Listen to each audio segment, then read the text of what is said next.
Assalamualaikum warahmatullahi wabarakatuh. Bismillah, alhamdulillah, wa la hawla wa la quwwata illa billah, asyhadu an la ilaha illallah wahdahu la syarika lah, wa asyhadu anna sayyidina wa nabiyyana Muhammadan abduhu wa rasuluhu alladzi la nabiyya ba'dah. Allahumma salli ala sayyidina Muhammad wa ala ali sayyidina Muhammad, amma ba'du.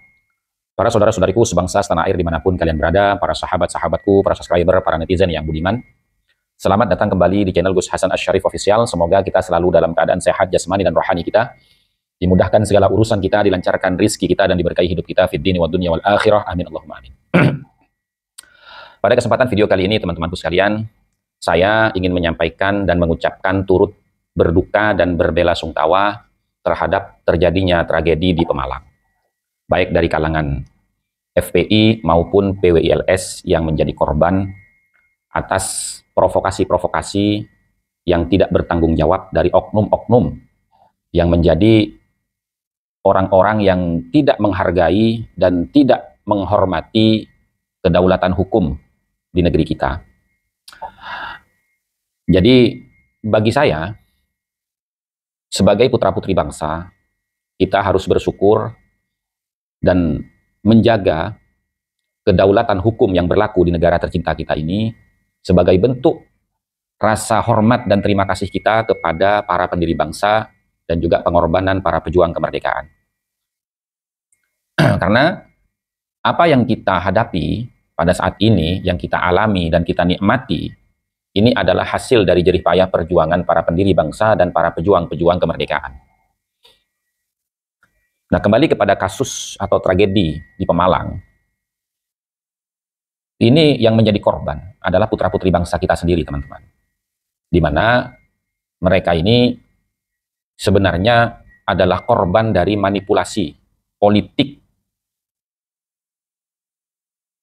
egosentris dari beberapa kalangan. Padahal jelas kalau kita mau mengukur ya, siapa yang benar, siapa yang salah, tidak tepat rasanya.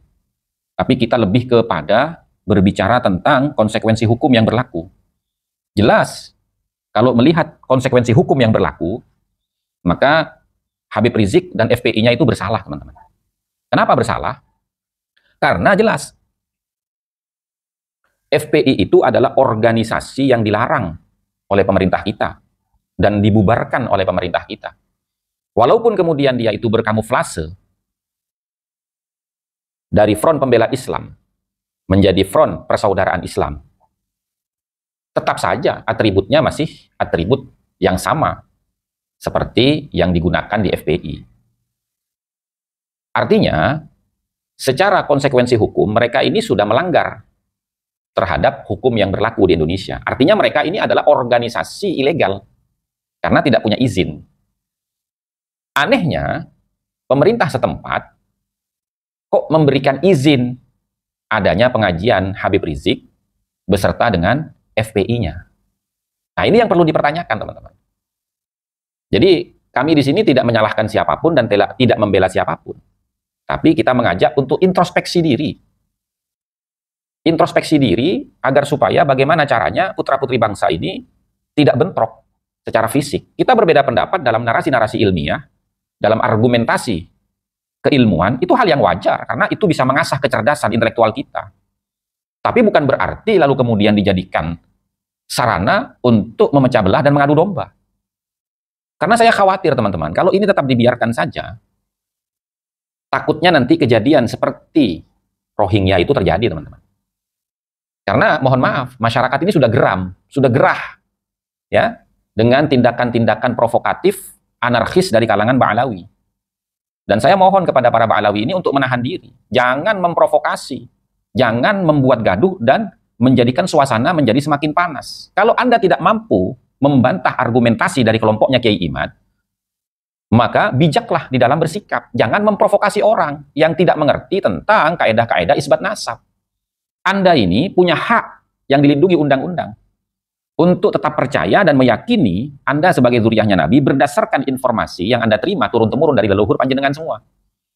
Tapi panjenengan akan dikatakan melanggar hukum ketika panjenengan itu memaksakan orang lain untuk tetap percaya terhadap apa yang panjenengan yakini. Karena orang lain pun itu punya hak untuk tidak percaya kepada apa yang panjenengan yakini. Karena Undang-Undang Dasar negara kita ini melindungi kebebasan berpendapat dan berekspresi. Kan begitu. Jadi, bagi saya, mohon kepada kedua belah pihak untuk introspeksi diri, menjernihkan pikiran, ya, kita kembali kepada ranah keilmuan, adu argumentasi. Bukankah Habib Rizik itu dahulu, 3 tahun yang lalu, sebelum Kiai Imad itu mempublikasikan hasil penelitiannya yang dituangkan dalam buku yang berjudul Menakar Keabsahan Nasab Habib di Indonesia, Habib Rizik pernah menantang, ayo kita adu argumen, adu data, menggunakan ilmu nasab, jangan caci maki, jangan provokasi dan lain sebagainya. Dan itu videonya masih ada, rekam jejaknya. Jadi jangan memutarbalikkan fakta, jangan kita mencari siapa yang salah, siapa yang benar. Ini sudah terjadi dan korbannya adalah putra-putri bangsa kita sendiri. Sangat kita sayangkan itu, teman-teman.